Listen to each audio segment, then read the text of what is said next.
we going to have a run through quick or not? Can we just do a quick one on the? Can we do a quick one on the two-way? Just a quick Q&A so that Stan can have a bit of a run through on what he's saying. Yeah, that's fine. Wait, should I not read this bit or should I just do the question? I don't know the question. Oh, wait.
Hello and welcome to Salford Now. I'm Natalie Jefferson. And I'm Sana Seegers. Here's what's coming up on today's programme. A charity in Salford are fighting for food in the wrestling ring. A vandalised church is having a fundraiser. We'll be live at the Salford Church where they will be raising money to help repair the damage. And we're going to the woods with Worsley's Forest School. A forest school is more about being led by the children, about them learning a natural pathway to themselves, rather than it being adults trying to tell them what to do.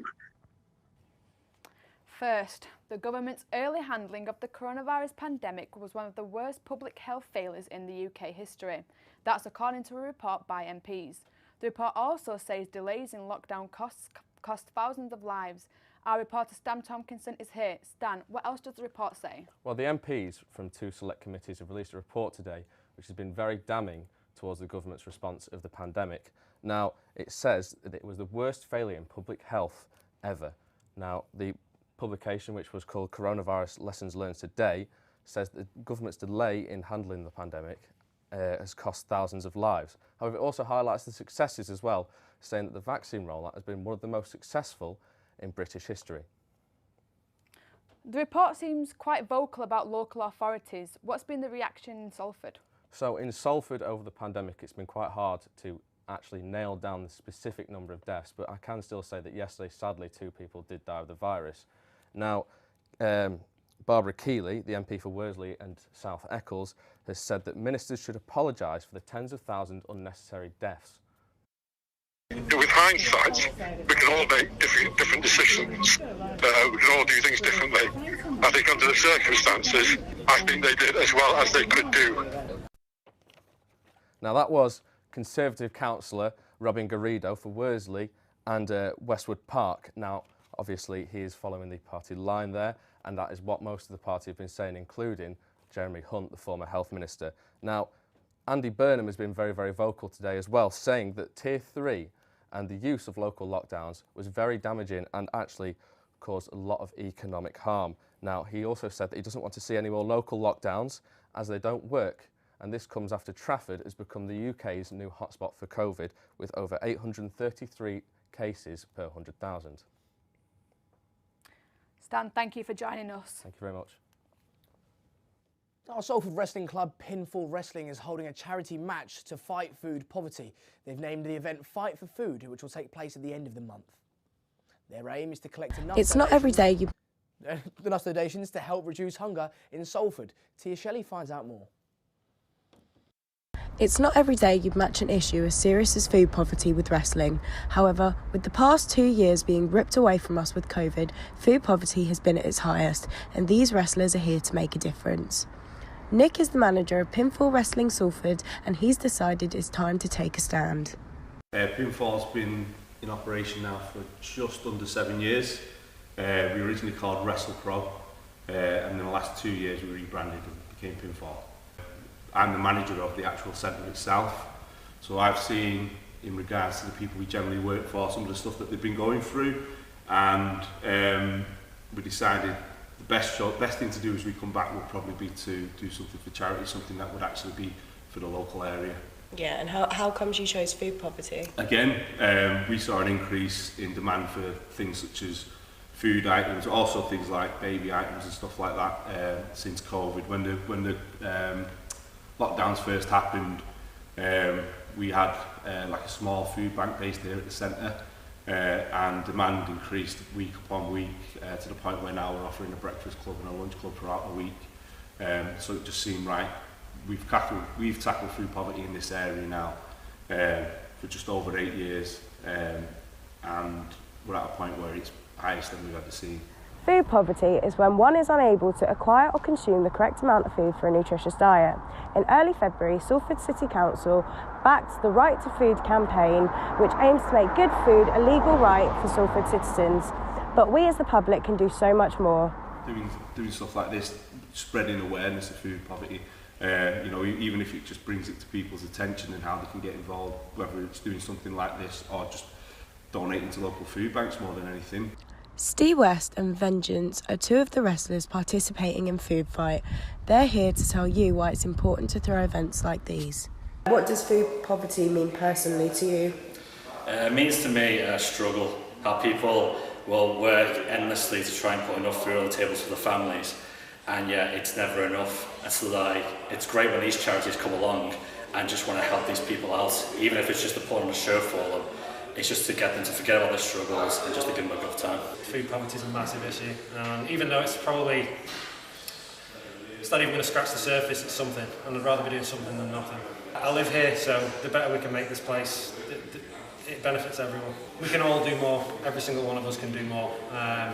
Even if it's just bringing a tin of something to this show, or donating straight to a food bank, they're easy to find.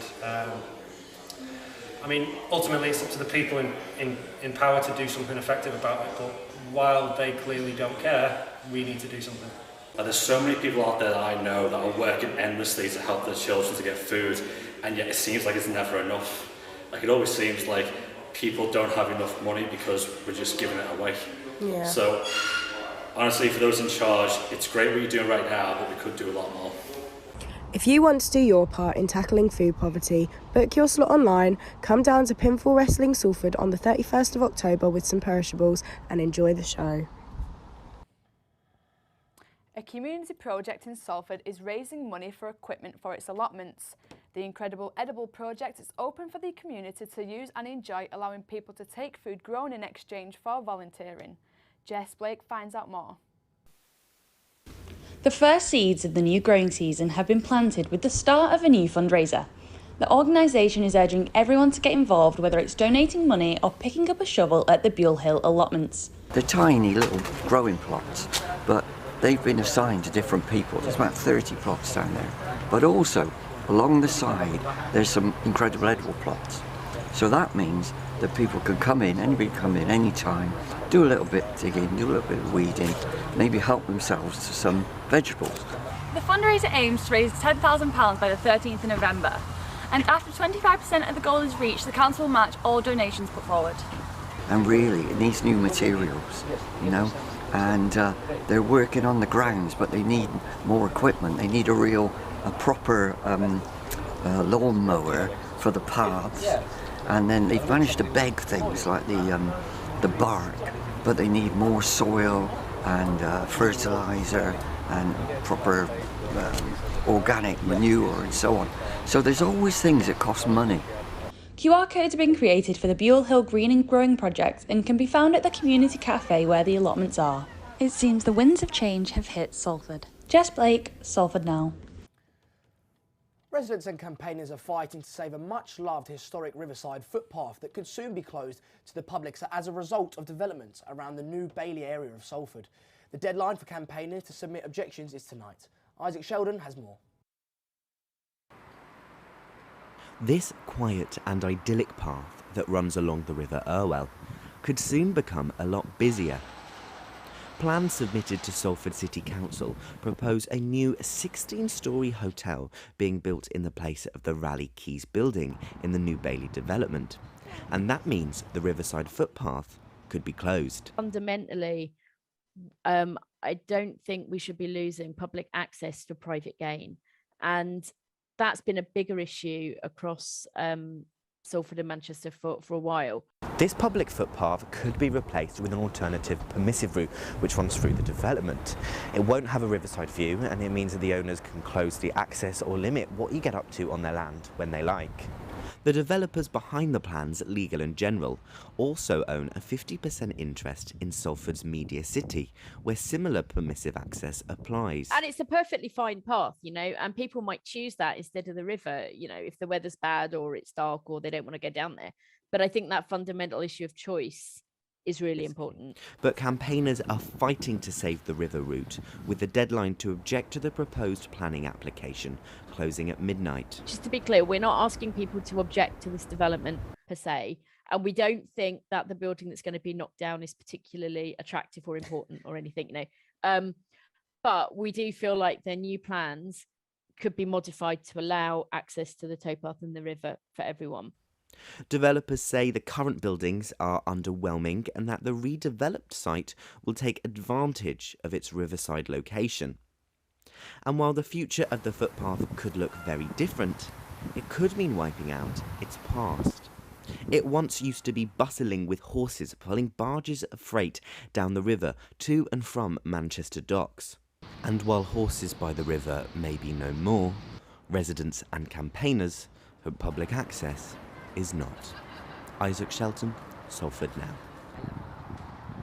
A church in Mossley Common has been vandalised not once but twice in the last 2 weeks, with numerous windows being smashed. Marcus Smith was at the church earlier and has his report. And well, as you can see, I'm here at St John's Church in Mossley Common, where we've had multiple windows smashed here by vandals. We're not sure who's done it at this point. However, it's not an isolated incident. This is the 5th time it's now happened in the course of 12 months. So there's really just been no end for the organisers of the church. They've set up a Just Giving page online. They're hoping to raise £10,000 for repairs to the windows and just general financial stability, because this has really created some tension for them. They're not sure if it's going to happen again. They've got no real preventative measures to stop it from happening again. They want £10,000 and they've raised £280 so far. This is in their first week, and they say that they really can't continue with their weddings and their funerals and their christenings, all the different events and functions that they put on. They really depend on the church's maintenance, and as you can see, they really don't have financial stability if this carries on. Forest Schools allows children as young as 9 months old to learn from and enjoy the outdoors in a safe and supported environment. And it just so happens that they're setting up a camp in Worsley. Nathan Bagnall has more. From nature trails to tyre swings to bug hotels, Kids Go Wild lets children experience the outside world firsthand. Their many sessions vary from stay and play, where parents and grandparents can explore the wilderness with the young ones, to theme days such as The Tiger Who Came to Tea, where the kids follow a trail to catch all the characters from the story. Paul Brighouse is a scout leader of 20 years who organises and runs the camps. Forest schools have a number of different things generally, with normally some craft activity that's on. There's usually something musical that's happening. Martin, who I'll be doing the sessions with, is a professional musician. So he brings his guitar and we sing nursery songs around the fire at the end. We have a mud kitchen for kids to play in. And Forest School is more about being led by the children, about them learning a natural pathway to themselves, rather than it being adults trying to tell them what to do. So far, the group's sites include Cheadle, Hazel Grove and Reddish. The new camp will be situated at Hollingwood Scout Camp in Worsley. But what makes Hollingwood so good? It's a site that's developing at the moment. So it's a fantastic kind of area of woodland, surrounded by fields that they can use for camping. And that again surrounded by countryside and farmers' fields. So wildlife is just fantastic. There's deers wandering around, there's birds of prey. Here at the Cheadle site, both parents and children are incredibly enthusiastic about the camps. It was a friend who already came. She posted about it a lot, so we thought we'd give it a try. Yeah. And it was nice to be able to go and do something together as well. Sebastian can play outside, which he loves in all weathers. The little stream's great, which you can have a splash in, and it's all just free play, so he could just please himself. This Sunday, Kids Go Wild will be hosting their open day for the new Worsley site, with drop-in sessions to give participants a feel for what they plan to do in the future. Nathan Bagnall, Salford Now, Worsley. That's it for now. Goodbye.